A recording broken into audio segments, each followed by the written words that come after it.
Mistérios, mistérios e mais mistérios da parte de Deus. Por isso, vamos desvendar mais um enigma oculto por detrás da letra. E para isto, basta me acompanhar através da leitura do livro de Romanos, no capítulo 7, no versículo 15, aonde disse o apóstolo Paulo: porque eu nem mesmo compreendo mais o meu próprio modo de agir, pois eu não faço mais o que eu quero, mas sim o que eu detesto.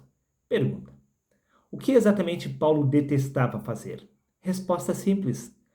Paulo, ele detestava os cristãos. Ele era um perseguidor da igreja. E agora, com um estalar de dedos, com a intervenção divina, Paulo se viu exatamente defendendo os cristãos. Antigamente, Paulo odiava os cristãos. E como um passe de mágica com a intervenção divina, Paulo passou a amar os cristãos. Por isso ele não compreendia mais o próprio modo dele de agir. Ele não estava mais fazendo o que ele gostava de fazer, que era prender os cristãos, os condenando à morte. Prova disso que no livro de Filipenses, capítulo 3, versículos 5 e 6, está escrito: circuncidado ao 8º dia da linhagem de Israel, da tribo de Benjamim, hebreus de hebreus, quanto à lei, disse Paulo, fui fariseu, segundo o zelo perseguidor da igreja, segundo a justiça que há na lei irrepreensível. Paulo, ele era um perseguidor da igreja, e não só da igreja, como de Cristo, conforme consta no livro de Atos, capítulo 9, versículos 4 e 5, aonde diz: Saulo, Saulo, por que me persegues? E disse Saulo: quem é, Senhor? E ele disse: eu sou Jesus Cristo, a quem tu persegues.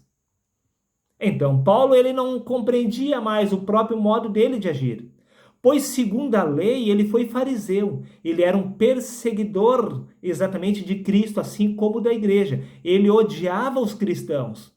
E repito, com um estalar de dedos, Paulo passou exatamente de perseguidor da igreja a um defensor dos cristãos. Por isso ele estava fazendo exatamente o que ele detestava outrora. Outrora, ele odiava os cristãos, mas com a intervenção divina, com o recebimento do Espírito Santo, Paulo passou a agir contra a sua própria natureza, pois a mentalidade da carne é inimiga de Deus, pois ela não se submete à lei de Deus e nem consegue fazê-lo, conforme consta no livro de Gálatas, capítulo 5, versículo 17, porque a carne, ela milita contra o Espírito, e o Espírito contra a carne, porque ambos são opostos entre si. Paulo ainda estava com essas duas naturezas, lutando entre si. A carne queria obedecer à lei, mas o Espírito queria satisfazer a vontade do Pai. Então, Paulo se viu exatamente nesta encruzilhada, disse ele, porque nem mesmo compreendo mais o meu próprio modo de agir. Pois Paulo deveria perseguir os cristãos e agora estava defendendo a igreja. Disse ele, pois eu não faço mais o que eu quero, e agora sim o que eu detesto. Paulo tinha prazer em perseguir os cristãos, os condenando à morte. Mas agora, Paulo estava fazendo exatamente o que ele detestava, que é respeitar e amar os cristãos acima da própria vontade dele. Simplesmente porque o Espírito Santo estava agindo através de Paulo. Então isto confundiu a cabeça de Paulo, pois havia duas naturezas, a carne e o espírito lutando entre si.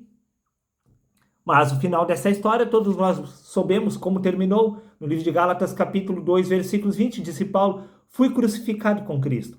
Assim já não sou mais eu quem vive, mas agora é Cristo que está vivo através de mim.